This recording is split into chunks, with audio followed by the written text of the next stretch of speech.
Este vídeo é um oferecimento da Amazon, onde você encontrará todos os livros ambientados no universo das crônicas, bem como os mais incríveis produtos relacionados às crônicas, a Game of Thrones e a House of the Dragon, sempre com os melhores preços. Para conferir, basta clicar nos primeiros links na descrição abaixo. Comprando através deles, você estará me ajudando a produzir diariamente e tornando o MGF cada vez mais forte.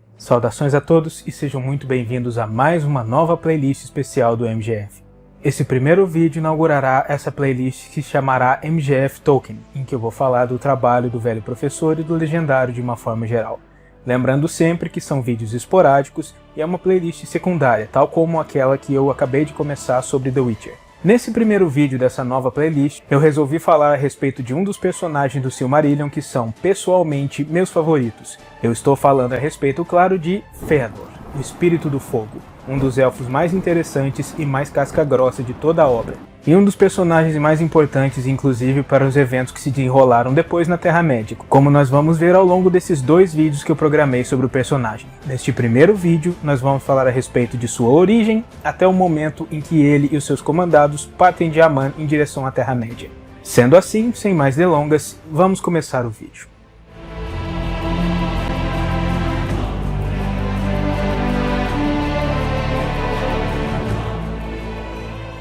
Fëanor nasceu em Tirion, a cidade dos Valar, em Valinor, o reino abençoado de Aman, em 1169 dos Anos das Árvores. Ele era um dos Noldor, os grandes elfos das Eras Primordiais, e era filho único de Finwë, o primeiro alto rei de seu povo, com sua primeira esposa, Míriel Therinde. De fato, o nascimento de Fëanor demandou tanto da energia vital de sua mãe que, após o acontecimento, sua alma optou por abandonar voluntariamente seu corpo, por pura falta de vontade de seguir vivendo, já que, segundo ela própria, a energia vital que poderia ter nutrido diversos filhos possíveis fora toda canalizada para apenas um, explicando o desgaste enorme do nascimento de seu filho. Sendo assim, a alma de Míriel partiu durante seu sono, em meio aos jardins de Lórien, para viver dentro dos salões de Mandos, o Vala responsável por recepcionar as almas dos filhos mortos de Ilúvatar. Como era comum entre seu povo, Fëanor recebeu ao nascer dois nomes distintos, um nome paterno e um materno. Seu nome paterno era originalmente Finwëin, o que significa simplesmente filho de Finwë, em Quenya, mas com o desenvolvimento de suas habilidades, seu nome paterno se tornou Curuffinwë, que une o nome de seu pai com a palavra Curu, que remete à habilidade, significando, portanto, algo como habilidade de Finwë, endereçando seu grande talento. Seu nome materno era Fëanaro, que significa espírito de fogo, também em Quenya. Por sua vez, seu nome mais conhecido é a junção de Fëa, que significa espírito, e Nar, que quer dizer chama, mais uma vez em Quenya, em uma ligeira variação do nome materno. Com a morte de sua primeira esposa de uma forma tão pouco usual, Manwë, o rei de Arda e líder dos Valar, permitiu que Finwë voltasse a se casar, e ele escolheu para sua esposa Indis, uma elfa Vanyar, que rendeu a Fëanor 4 meios-irmãos, 2 homens, Fingolfin e Finarfin, e 2 mulheres, Findis e Irmê. Embora Fëanor fosse um bom filho e amasse ao pai tanto quanto seria possível, ele não apreciava nem um pouco sua nova madrasta nem seus filhos, de modo que optou desde cedo por viver à parte de todos eles. Quando cresceu, Fëanor se tornou destacado por seu porte alto e por suas belas feições, com cabelos negros como as asas de um corvo e olhos penetrantes, capazes de enxergar a alma de uma pessoa. Desde tenra idade, ele descobriu seus dons inatos para a metalurgia, os trabalhos manuais e a concepção de idiomas, e nesse sentido, ainda enquanto jovem, em 1250 dos Anos das Árvores, Fëanor foi o responsável por aprimorar os trabalhos anteriores do sábio Noldor Rúmil, também de Tirion, o inventor do alfabeto Sarathi, resultando na criação do Tengwar, palavra em Quenya para letras, o sistema de escrita adotado por seus pares na Terra-média desde então, até a Terceira Era, e que ficou conhecido pela posteridade também como alfabeto fëanoriano. Paralelamente, ele se tornou um discípulo de Martan, um renomado ferreiro dos Noldor em Aman, que havia aprendido seu ofício aos pés do próprio Aule, o Vala Senhor dos Ofícios, o que inclusive lhe rendeu a alcunha de Aulendur, que significa servidor de Aule. Através de sua orientação, Fëanor desenvolveu ainda mais seus dons inatos, tornando-se um ferreiro incomparável, além de eventualmente se casar com a filha de Martan, Nerdanel, com a qual teve nada menos do que 7 filhos. Medros, Maglor, Celegorm, Caranthir, Curufin e os gêmeos Amrod e Amras. Depois desse momento, Fëanor passava a maior parte de seu tempo sozinho ou apenas na companhia de seus filhos, que lhes eram totalmente leais. Ele gostava de dedicar seu tempo em especial às suas obras, e a ele foi atribuído o crédito pela criação das famosas Palantiri, esferas de cristal com as quais era possível ver e se comunicar a grandes distâncias, para além de outros finos trabalhos de arte e de funcionalidade élfica. Para além de sua preferência pela clausura e pela solidão, Fëanor era também conhecido por ser inquieto, explorando Aman tanto quanto podia, e sempre trabalhando em novos grandes projetos e preciosidades para desenvolver e dar asas às suas habilidades. No entanto, de longe, os trabalhos mais sublimes de Fëanor em toda sua vida foram as Silmarils, também conhecidas como as Grandes Joias, peças esféricas que aludiam a diamantes, de uma beleza incomensurável, que foram esculpidas e imbuídas com um pouco da luz abençoada das duas árvores de Valinor, Laurelin e Telperion, criadas por Yavanna em pessoa para iluminar a criação dos Valar em Arda.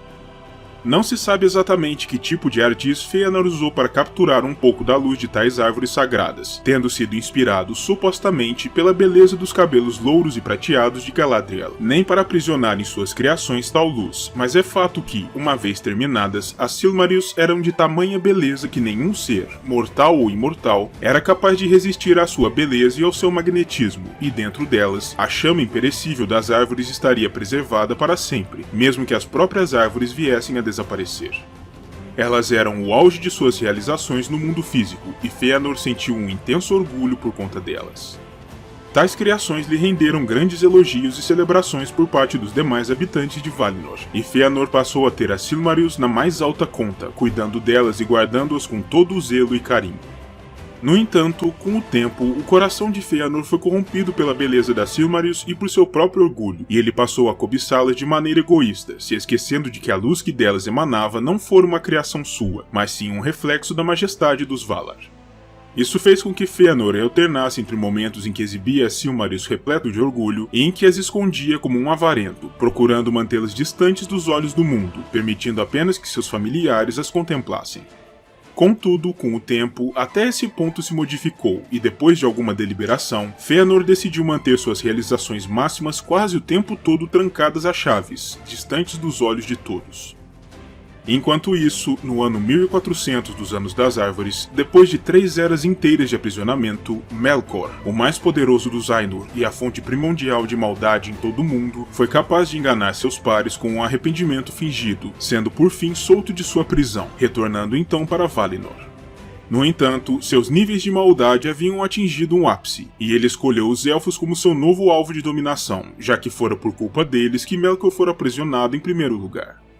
Ele logo descobriu que, dos 3 tipos de elfos residentes em Valinor, os Noldor seriam os mais fáceis de se manipular, devido à sua sede por conhecimento e à sua disposição maior em ouvi-lo, e por isso, Melkor se pôs a trabalhar exclusivamente com eles, espalhando a mentira de que os Valar os haviam aprisionado em Valinor, para permitir que os outros filhos de Ilúvatar, os Homens, herdassem toda a Terra-média, clamando assim a glória que, por direito, deveria ser deles.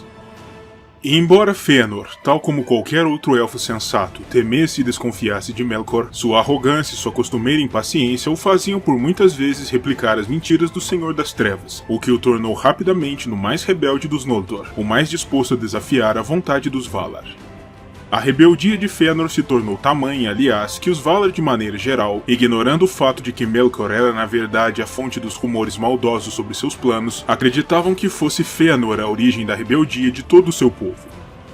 Melkor, ao tomar conhecimento da existência das Silmarils, passou a desejá-las intensamente, mais do que já desejara qualquer outra coisa em toda a existência, e passou também a odiar e a invejar Fëanor, que fora capaz de criar coisas tão sublimes, mas ele espertamente ocultava tais sentimentos, para continuar fomentando a rebeldia dos Elfos, dando fruição ao seu plano maior de vingança e cobiça. As mentiras de Melkor nesse meio tempo se tornaram tão agudas que, em um determinado ponto, Fëanor começou a acreditar que era seu meio-irmão Fingolfin quem desejava não apenas usurpar seu lugar como herdeiro da casa de Finwë, mas também tomar as Silmarils para si mesmo. A vaidade de Fëanor o fazia acreditar facilmente em tal história, e sua raiva pelo irmão se tornou tamanha que ele chegou a ameaçá-lo com violência física, caso ele se colocasse em seu caminho ou sequer tocasse em suas joias. Os Valar, que vinham lidando com a rebeldia teimosa de Fëanor já há algum tempo, não podiam tolerar que algo ou alguém ameaçasse a paz em seu reino, e por isso convocaram o elfo ao Círculo da Lei, nos portões de sua cidade, para que se explicasse. O testemunho de Fëanor rapidamente revelou aos Valar que era Melkor e sua maldade a quem deviam culpar pelo desequilíbrio em Valinor. E Turkas, o Valente, o Vala Campeão, partiu dali imediatamente para capturá-lo uma vez mais, pois ele havia traído a confiança de seus captores. Ainda assim, apesar de ter sido motivado pelas mentiras de Melkor, o crime de Fëanor era produto de sua própria vontade, e como punição, os Valar o exilaram para Formenos, uma fortaleza nas montanhas ao norte de Aman, onde ele deveria permanecer isolado em contemplação. Fëanor levou consigo um considerável tesouro, incluindo principalmente a Silmarils, que ele desejava manter sempre perto de si e que guardou em uma arca trancada, distante dos olhos da cobiça alheia. Finwë, no entanto, em solidariedade ao seu primogênito, abandonou seu posto como rei dos Noldor e escolheu se exilar junto a ele em Formenos, se negando a reassumir seu papel de governança enquanto seu filho permanecesse no exílio.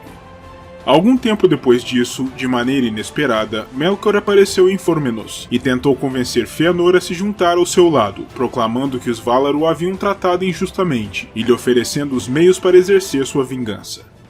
Contudo, Fëanor não era tolo e logo percebeu que o objetivo de Melkor ali era de se apoderar de suas Silmarils, de forma que ele se negou veementemente a se unir a ele, fazendo com que Melkor abandonasse a fortaleza com raiva e fugisse às pressas de Valinor. Embora o próprio Fëanor pouco tenha pensado do incidente depois de sua conclusão, seu pai Finwë sentiu um mau pressentimento sobre aquilo e tratou de alertar os Valar do ocorrido imediatamente.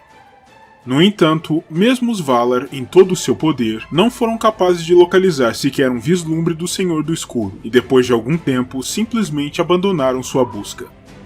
7 anos após esses eventos, os Valar anunciaram que um grande festim seria organizado no Reino Abençoado, para reparar suas relações com os Noldor de forma geral, e com isso, o exílio de Fëanor foi temporariamente revogado, para que ele pudesse comparecer, e seu irmão Fingolfin também foi convidado. Os Valar pretendiam também que Finwë comparecesse, mas ele se recusou a fazê-lo, devido ao continuado exílio de seu filho, e permaneceu em Formenos durante o evento. Durante o festim, Fingolfin estendeu sua mão ao irmão em amizade, proclamando publicamente que Fëanor era o herdeiro legítimo do pai de ambos, para reparar sua relação fraterna de uma vez por todas. Mas mesmo diante disso, Fëanor respondeu ao gesto de forma emburrada e desconfiada, a contragosto, ainda nutrindo dúvidas sobre as intenções do meu irmão.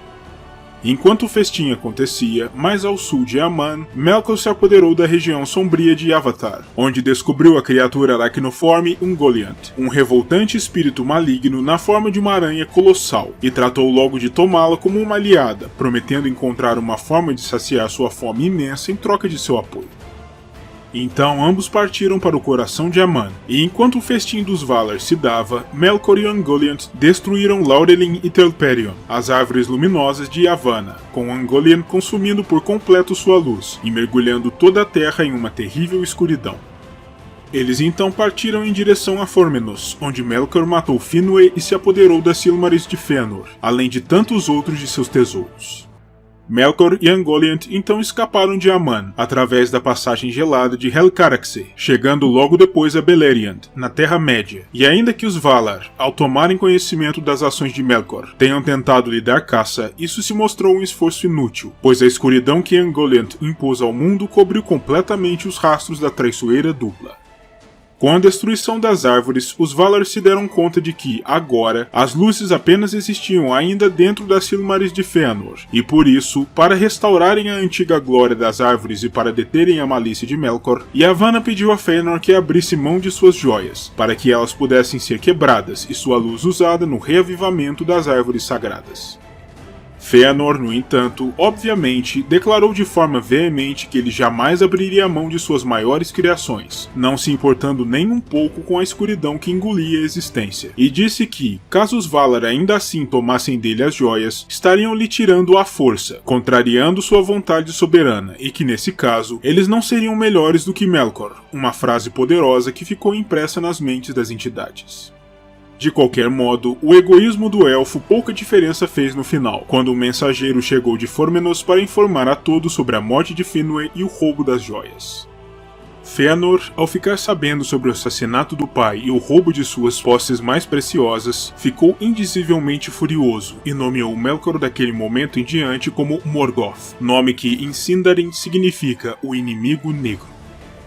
Então, em raiva e desespero, ele abandonou a presença dos Valar para planejar sua resposta àquele completo absurdo. Como Fëanor não estivera ao lado do pai quando Morgoth chegou, por ter sido convocado pelos Valar ao Círculo da Lei, ele amaldiçoou os deuses e o evento em si, e sua mágoa rapidamente se converteu em amargura contra os Valar, pois Fëanor, em sua eterna empáfia, tinha certeza de que, se estivesse em Formenos com seu pai naquele momento, teria sido perfeitamente capaz de derrotar Melkor, embora o mais provável fosse que ele tivesse sido derrotado e morto, tal como Finwë fora. Agora que seu pai havia partido, no ano 1495 dos Anos das Árvores, Fëanor era o alto rei de seu povo, e seu primeiro ato como novo soberano foi o de mandar às favas o exílio imposto a si pelos Valar, retornando imediatamente a Tirion. Uma vez na grande cidade, Fëanor reuniu seus novos súditos e proclamou um dos discursos mais impactantes e mais apaixonados que Arda já testemunhara, mas ao mesmo tempo, devido ao seu ódio, sua dor e sua sempre presente arrogância, Fëanor salpicou o discurso com diversas das mentiras e das meias-verdades proclamadas por Melkor, que agora era seu inimigo mortal. Ele falou de forma furiosa contra o Senhor das Trevas, mas ao mesmo tempo também proclamou que os Valar eram parcialmente responsáveis por diversos dos atos malignos de Morgoth, afirmando que eles deviam ter sido capazes de pará-lo a tempo, sendo tão poderosos e onipresentes, mas que haviam falhado em sua missão. Ele disse também que, porque Morgoth havia conseguido atacar e prejudicar seriamente o reino de Valinor sem nenhuma consequência para si mesmo, o reino dos Valar já não era um local seguro para os Noldor, e Aman já não era, portanto, o lugar em que deveriam estar. Ele evocou nas mentes de seus espectadores as belas imagens dos grandiosos reinos que seu povo poderia erguer na Terra-média, distantes dos desmandos dos Valar, e da glória que estaria ao seu alcance uma vez retomadas as Silmarils. Fëanor então ergueu alto seu archote, que tinha sido obrigado a portar dada a escuridão completa que engolfara o mundo, e proclamou que não descansaria enquanto não recuperasse o que era seu de direito, e que jamais, em hipótese alguma, permitiria que qualquer indivíduo, de qualquer raça e por qualquer razão, retivesse as joias que ele havia forjado, e que perseguiria com fogo, aço e violência aqueles que sequer tentassem. Ele jurou isso em nome do próprio Ilúvatar, assim se prendendo a esse juramento por toda a vida, já que qualquer juramento proferido em nome do Deus maior da existência era um juramento sagrado e, portanto, inquebrável. O assim chamado juramento de Fëanor foi tomado também por todos os seus 7 filhos, que se encontravam então sob a torre de Mindon El-Dalieva, em meio à grande praça de Tirion, um dos locais mais importantes da cidade, para não deixar nenhuma dúvida sobre suas intenções. Eles estavam desafiando abertamente os Valar, e não havia volta a partir daquele ponto. Seu apaixonado discurso e suas habilidades de oratória convenceram muitos dos presentes ao evento, mas mesmo assim, quase que imediatamente, uma dúvida a respeito de quem deveria liderar tal hóstia Terra-média surgiu, pois ainda que Fëanor fosse tecnicamente o Alto Rei, ele não era popular com os Noldor, por motivos até bastante compreensíveis, e muitos deles não estavam dispostos a aceitá-lo como seu soberano, e muito menos a segui-lo para Lenmar. Fingolfin era um destes que não desejava ir, mas ele havia jurado sempre respeitar os desejos de seu irmão mais velho, que era agora, também, o seu rei. Além disso, ele não desejava abandonar seu povo aos caprichos do temperamental e frequentemente explosivo Fëanor, de modo que não via outra opção para além de partir junto ao seu grupo. Ademais, seu filho Fingon estava ansioso para empreender a viagem, sendo jovem e ávido pela ideia de partir para a ação, e pediu ao pai que os acompanhasse, tornando ainda mais difícil para Fingolfin negar a partida. Dessa forma, Fëanor partiu primeiro, à frente de uma hoste considerável, seguido por uma segunda hoste ainda maior, liderada por Fingolfin, e depois por uma terceira, menor e muito mais relutante, sob o comando do outro irmão de ambos, Finarfin. Ainda assim, mesmo com os 3 filhos de Finwë liderando o exército, cerca de 1/10 de todos os Noldor escolheram ficar em Valinor e não partir para a Terra-média, talvez por relutância, medo, covardia ou simplesmente por amar a Tirion, a Valinor e aos Valar. Depois de seu apaixonado discurso e de sua partida à frente de seu povo em direção ao leste, as chamas que queimavam no interior de Fëanor se acalmaram um pouco, e de cabeça fria, ele foi capaz de pensar mais praticamente, chegando à conclusão de que decidira partir para a Terra-média sem antes pensar em uma forma prática de chegar lá, algo que o preocupava agora.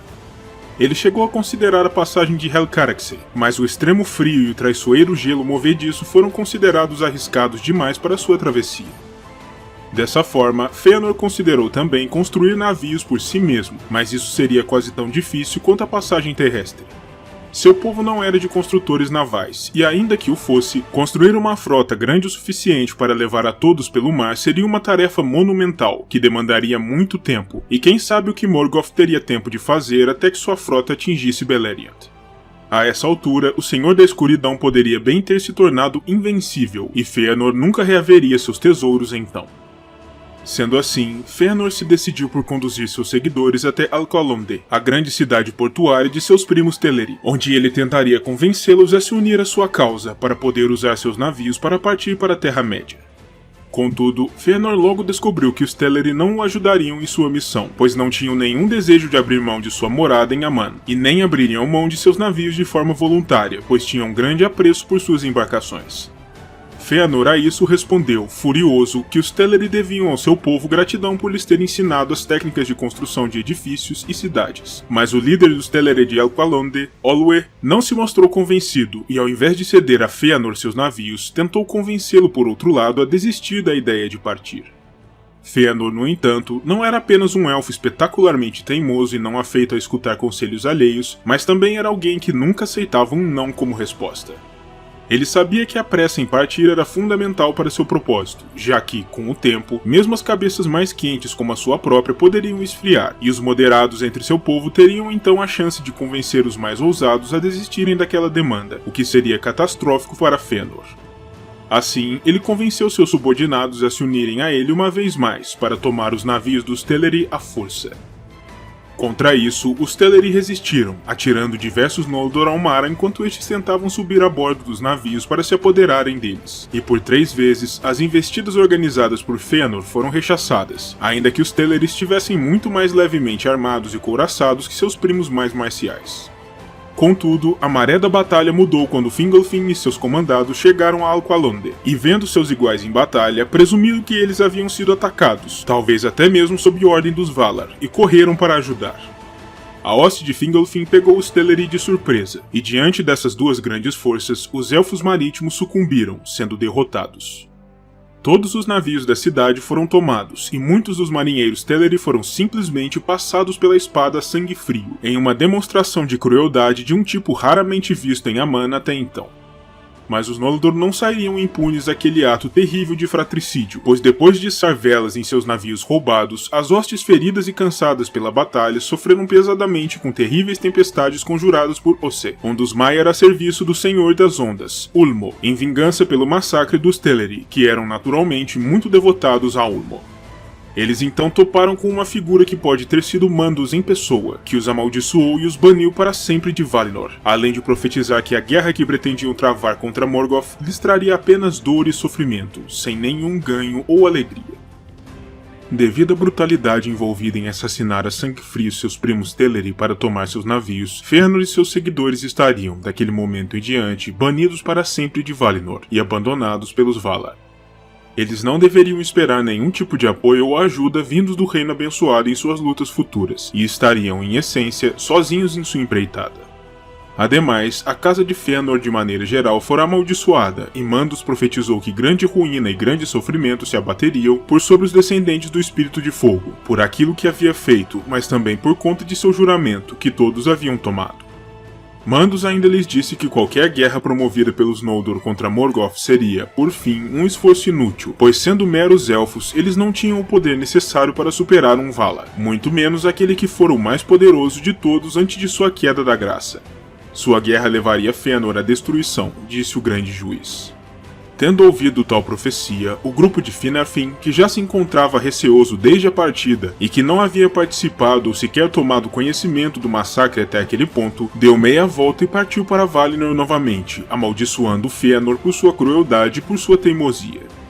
Tal grupo foi aceito e perdoado pelos Valar, e daquele momento em diante, Finarfin governou como o Alto Rei dos Noldor em Aman em Tirion, dado o banimento permanente dos irmãos mais velhos.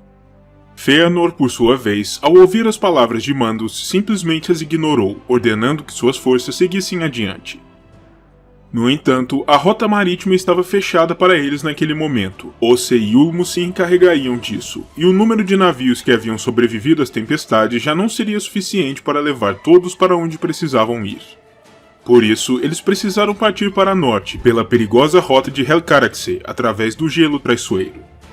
Conforme marchavam para norte, a escuridão se adensava e as temperaturas caíam drasticamente, e uma vez próximos à passagem, muitos dos Noldor, que já se encontravam relutantes em seguir Fëanor, começaram a verbalizar em tons mais altos suas queixas com relação a ele, motivados não apenas pela dureza do percurso e pelas mortes de seus iguais nas lutas e nas tempestades, mas também pela sinistra profecia de Mandos, que acendera o medo e o egoísmo no coração dos Elfos.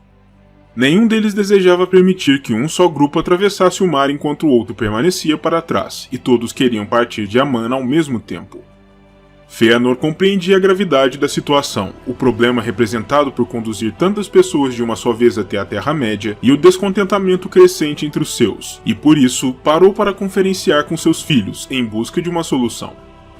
Fëanor sabia que o núcleo mais leal de suas forças havia sido capaz de manter o controle por sobre os navios Teleri que eles haviam roubado, e sabia também que tais navios seriam suficientes para, pelo menos, levar tal núcleo para além-mar, e por isso ele se decidiu por agir de maneira radical e rápida, bem ao seu estilo.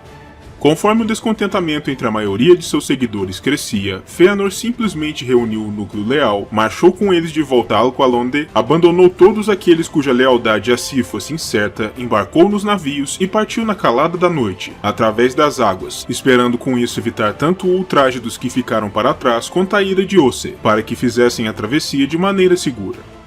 Seu grupo desembarcou algum tempo mais tarde em Losgar, uma região rente ao estuário de Drengist, nas terras de Lammoth, que se localizavam no extremo ocidental de Beleriand, onde Morgoth e sua nojenta aliada Aranha haviam passado não fazia muito tempo.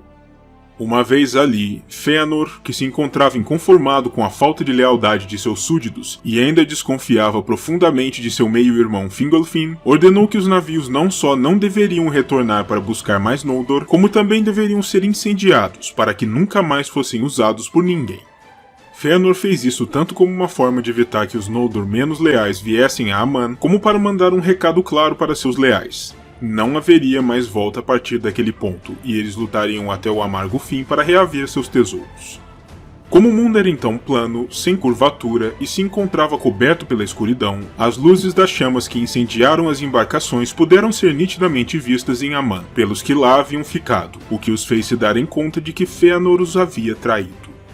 Com isso, Fingolfin agora tinha duas opções nas mãos, e Fëanor sabia disso, embora não se importasse. O irmão poderia voltar a Tirion em desgraça para suplicar o perdão dos Valar, ou poderia tentar novamente a terrível passagem de gelo do norte, algo muito improvável na mente de Fëanor, de modo que ele não dedicou mais tempo a esses pensamentos.